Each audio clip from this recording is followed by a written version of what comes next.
schools and in these colleges, these universities, especially, again, with guys who have been through something. But understand that what you came through can lead you where you're supposed to go to.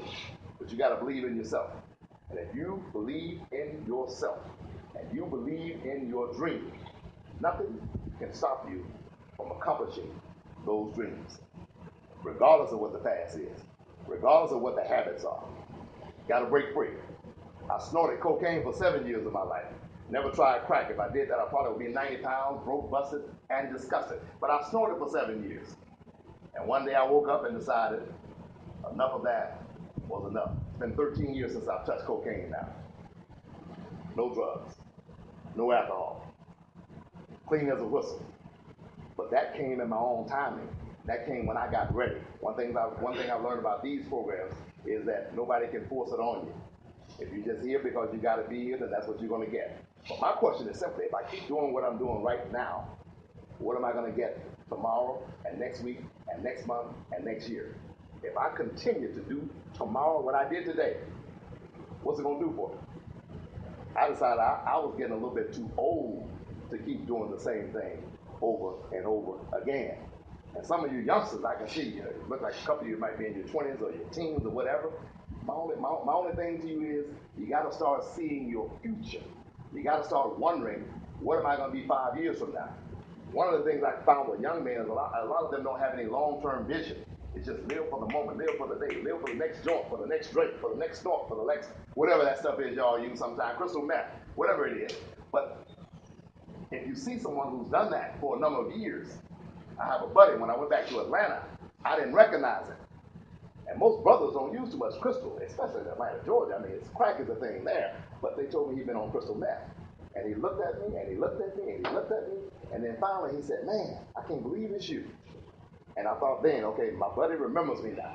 He said, "Nelson Mandela in the flesh." He thought I was Mandela. That's how bad his brain has been fried from crystal meth. So brothers, do whatever makes you happy. But at the end of the day, the question again is, if I keep doing tomorrow what I did today, what is it going to lead me to next year? Where am I going to be? What am I going to do? Am I ever going to have my own house? Am I ever going to have my own car, my own family, my own whatever? Whatever the goal might be, you can do it if you believe in yourself and if you push forward and use every waking moment to make that dream become reality. Finally, when I wrote my first book at New Folsom State Prison, every brother there told me that you would never get published. It's not going to happen. They don't publish brothers in prison. It took me 14 months, 16 rejection letters, till I finally got picked up. And I have never looked back since. There's some book writers right in this room right now. Some of you guys are poets and don't even know it. Some of you guys got all kind of talents, all kind of skills. I'm looking at poets. I'm looking at all kind of talent sitting in front of me right now. But the only question is, what are you going to do about it? Are you going to use it? Are you going to pursue it? Are you really going to let a drug habit or an alcohol problem hinder you from your destiny? I decided I couldn't let any. That's why I shook cocaine. It was preventing me. So see, if I'm hanging out with some fellas and they're preventing me from getting where I'm trying to go to, then I have to miss them. I have to leave them. Somebody told me the other day, they said, "You don't forgot where you came from." I said, "No, I haven't forgot where I came from, but I wish you would. Don't judge me by where you met me. Judge me by where I'm going to. Sometimes judge me by the enemies that I made." If you're not moving forward, you won't have any haters.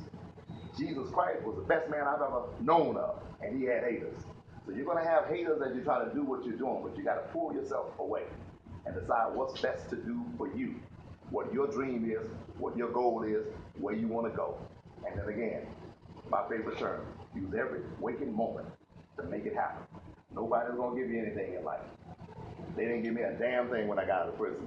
Some of my relatives are millionaires. And I called them and I knew they were going to say, "Hey man, we got $5,000 for you. You've been down a while, we're going to hook you up." They said, "Man, you wrote all them books. Ain't you got some money?" Nothing. Not one red cent. And I'm out here in California by myself. But I had to pull myself up and keep moving forward. And so I want every man in this room right now to just ask yourself, am I doing the best that I can be doing for me? Is it possible that someone else with your same circumstances could be doing a little bit better than you are? So they say you have to play with the hand you're dealt. Could anybody play your hand a little bit better than you're playing it? If you know that is true, then the question is, what's wrong with you? I do that with myself every day when I do things, when I talk, when I preach, when I teach, when I write. At the end of the day, I say, could anybody have done this any better than I've done it? Since I know the answer is yes, then what do I need to do to get better? You got to keep growing. You got to keep moving forward. You got to keep it moving. As Tupac said, picture me rolling.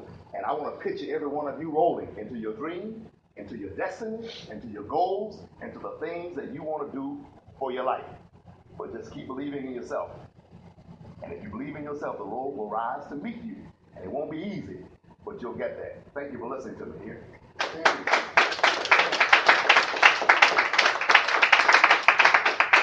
Is that it? Am I supposed to do anything else? No, we're just going to pray out. Pardon me? Pray out. We just got to pray out. Pray out? Okay. All right.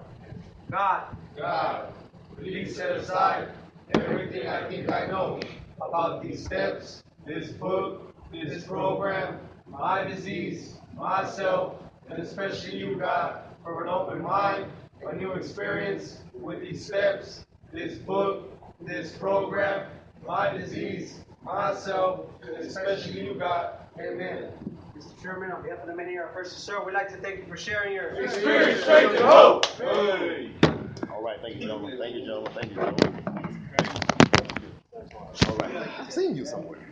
You look familiar. Yeah.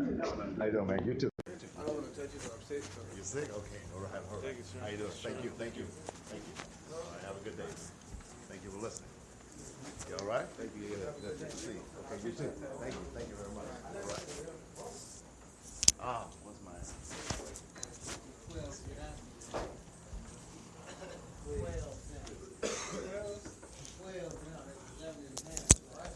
Okay, now. Have a good one, gentlemen. You too.